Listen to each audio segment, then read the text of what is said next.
Rule के अनुसार तो बैक्टीरिया है, कोई जीव है जो आकर के हमारे बॉडी को इन्फेक्टिव करता है, इन्फेक्शन करता है, हम बीमार हो जाते हैं। लेकिन उसके जो सेल वाल हैं, उसके जो स्ट्रक्चर है सेल में, उसमें सेल वाल पाया जाता है। तो वैसे वैसे बहुत जीव मिल रहे थे जिनके कारण कैरोलस लिनियस फेल हो गए। इस तरह की जितने भी जीव जंतु में आप लोग अभी तक कंफ्यूज है ना, हम सबको एक जगह करके रख देते हैं। तो इन्होंने पूरे जीव को जो 1.8 मिलियन से प्लस था, इन सबको इन्होंने 5 कैटेगरी में रखा, बांट करके। अब 4 हो गया, एक और इधर कर देते हैं 5। इन्होंने बोला प्लांट एनिमल से काम नहीं चलेगा। बहुत सारे जीव ऐसे हैं जो ना प्लांट में आएंगे ना एनिमल में आएंगे, उसके लक्षण बिल्कुल अलग हैं। तो इन्होंने क्या किया कि सबसे पहले रखा एक का नाम मोनेरा, ठीक है। बोला एक होगा मोनेरा। मोनेरा में क्या आएगा अभी हम लोग डिस्कस करेंगे। दूसरा का नाम रखा इन्होंने प्रोटिस्टा, प्रोटिस्टा। तीसरा का नाम इन्होंने रखा माइकोटा, माइकोटा, या इसी को बोला गया फंगी, बोला कवक, इसी को इन्होंने बोला कवक। और चौथा को बोला कि कैरोलस लिनियस तुमने जो रखा था प्लांट वो भी है और एनिमल जो रखा था वो भी है, लेकिन 3 हम जो है एक्स्ट्रा दे रहे हैं तुमको, इसको ध्यान रखो।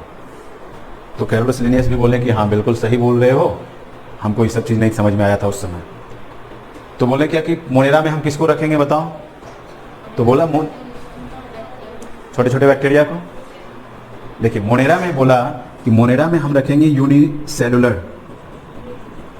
कल हमने बात किया था यूनिसेलुलर और मल्टीसेलुलर, याद है जब कोशिका संगठन पढ़ रहे थे। तो इस कोशिका में बहुत सारे अंग हैं, उसके कोशिका के अंग हैं।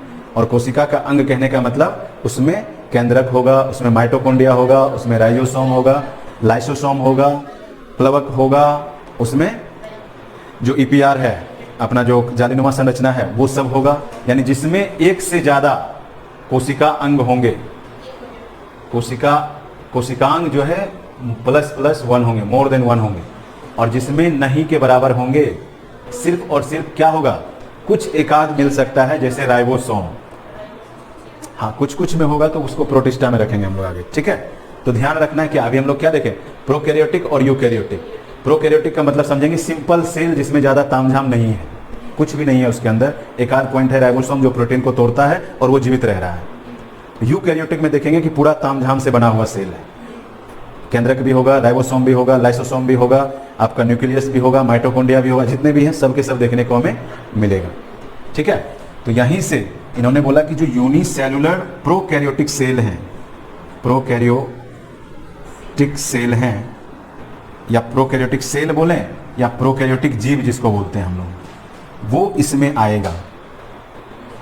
समझ पा रहे हैं कि जो यूनिसेलुलर एक सेल का ही बना हुआ है, लेकिन वो सेल कैसा है, प्रोकैरियोटिक सेल है, यानी उसमें ज्यादा तामझाम नहीं है, उसको रखेंगे हम मोनेरा में। और उन्होंने 4-5 एग्जाम्पल ठोक दिया जो हमको रटना है और आपको याद रखना है, और आपको एग्जामिनेशन में देखने को मिलेगा यहीं से।